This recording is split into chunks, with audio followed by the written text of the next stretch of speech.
Here you go, viewers. I'm Khurshid Zaman Abbasi. I'm here in Jordan with my tour guide. In a few minutes, we are going to explain where we ate. And in the background, you guys can see a natural lake going on. What is the history of this lake? And related to this lake, there is some other historical point which a brother will explain us. And let me tell you guys, we just arrived here from Jerusalem. We was in the Jerusalem, and our guide meet us at the entry point, and he is a very good-looking gentleman. And the way he talk in the bus, he was looks like he have a good grip on the history of the Jordans.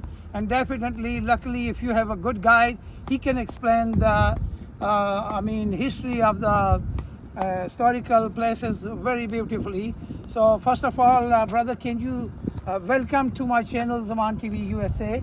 And I'm asking you, first of all, can you introduce your name with my viewers, and then I can ask you the other questions? All right, with my pleasure. All of you who's watching such a great video, guys, let me first of all see this a great opportunity to welcome everyone who is really watching such a great video through our good brothers right here, guys, next to me. My name absolutely Ibrahim is Ibrahim Muhammad Ismail Isa. My complete name again is Ibrahim Muhammad Ismail Giza Isa, and I'm licensed tour guide since a long time ago. I started this tourism industry, trying to pick a lot of good people like you guys in order to feed their culture and just pass into their hands great topics in terms of our historic, natural, religious sites we've got precisely down here in this beautiful country where we call it the Hashemite Kingdom of Jordan. So one more time, you are most welcome again, guys, in my country, in this beautiful diversity of the Hashemite Kingdom of Jordan. Okay, viewers, as he introduced himself. The second point, brother, can you explain about this lake all around? This is the part of the Dead Sea. All right. Okay, so can you tell my viewers what is actually it is? First of all, I would like to emphasize to all of you guys who are watching us now, guys, or even later on, we've just now in the natural depression of this, lowest spot on Earth, 420 meters below sea level, which is considered the lowest spot on Earth. And we have down here, as you see clearly visibly, the natural lake. It is a natural lake, but they used to call it a different name, the Dead Sea, because there is nothing living in it. But indeed, actually, it is a natural lake. Countries right here on the east bank, where we're just standing, guys, the Jordanian territory, the Jordanian country, the Jordanian part of the lake right here in the east bank, and right there, absolutely the opposite side, where we're just seeing the ridges, the whole ridges. All about those natural ridges and pillars and mountains, just the opposite side where we're just seeing clearly somehow this, ancient city, the city of Jerusalem, just where I'm just pointing out right there. Look at my finger, guys. Look at my finger. That must be the same direction all the way up to the mountain where we have the ancient city of Jerusalem. And right there we still have two more features and pavilions were absolutely very, very essential, very, very important to every Muslim all over the globe, all over the planet. First of all, the farthest mosque. First of all, the farthest mosque, which was built and constructed right after Mecca 40 years later. 40 years later, those angels absolutely built this, farthest mosque, which is just a few feet away from this Dome of the Rock. The Dome of the Rock, the dome itself plated by these, gold. And the one who is absolutely taking good care of these two more spots right there in this, biblical town, the ancient city of Jerusalem itself, the Hashemites. The Hashemites, who absolutely the guys who is absolutely taking good care of it since a long time ago. They've been absolutely under their custody. The Jordanian officials right here, it's been absolutely the city down there under their custody. Included these two more features, the Dome of the Rock and the farthest mosque itself.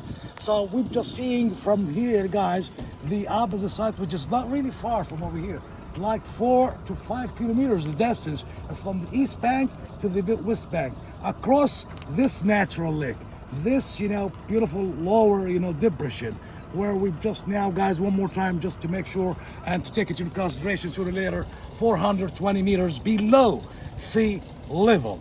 And this natural lake we're just seeing, guys, it is basically known and famous of its natural minerals. It is rich in these natural minerals: potash, salt, potassium, chloride, magnesium, and even bromine, all to be underneath. Historically, that must be the part of it. But religiously, which is in broad literally, you've got to just feed your culture about it. Since the appearance of this great, prophet, the father of all prophets, the father of all messengers, his name was Abraham. Abraham, indeed, in the Neolithic age, 7,000 years ago, he crept down here with another important messenger. He was his nephew. They've just came from far away from over here. Let's say, guys, 14 hours drive, where we have today this beautiful, also Muslim country, where we call it Iraq. They used to settle back there, and then they crossed the northern districts all the way down here until they've just firmly arrived this natural lake. There was no lake at the time. I'm just trying to explain more and more about it, guys, to all of you. At that time, there was no lake. Then they've just moved and crossed from the east bank, where we're just standing right here, to the west bank, to another biblical town where it is famous of its name, Hebron. Hebron was the last destination for those two more prophets, Abraham and his nephew Lot. Lot the prophet was ordered to move from the west bank back here in the east bank with his two more nations. At that time, guys, Allah subhanahu wa ta'ala, Allah Azza wa Jal, he absolutely ordered his angels to find and pull this, natural lake at that time. Why? Because of this main reason. The reason was absolutely those ancient nations refused the idea, and they didn't listen carefully to listen to their prophet Lot himself. Then they were all punished underneath. The same time when Allah subhanahu wa ta'ala absolutely definitely created this natural lake back in times, guys, 7 to 8,000 years ago from now. That must be the idea, that must be the story. And the story mentioned clearly and cited clearly in different resources and references. Any the story of destruction. Yeah, of course. You can go, guys, to the holy book, Al-Quran Al-Kareem. He just, cited and mentioned so many verses, so many chapters, especially in this great chapter, Al-Qasas. Al-Qasas, okay. You can go and read precisely of those great, words from Allah subhanahu wa ta'ala, mentioning the story which really happened with these great two more prophets. Abraham first of all, and then his nephew Lot, alayhimus salam, alayhimus salatu wassalam, ajma'in. Okay. All right. Thank you, viewers. With my pleasure, guys. I hope you guys I'm get the very good information regarding this place, and I will keep you updated in my next visit. Stay in touch with me. Thank you.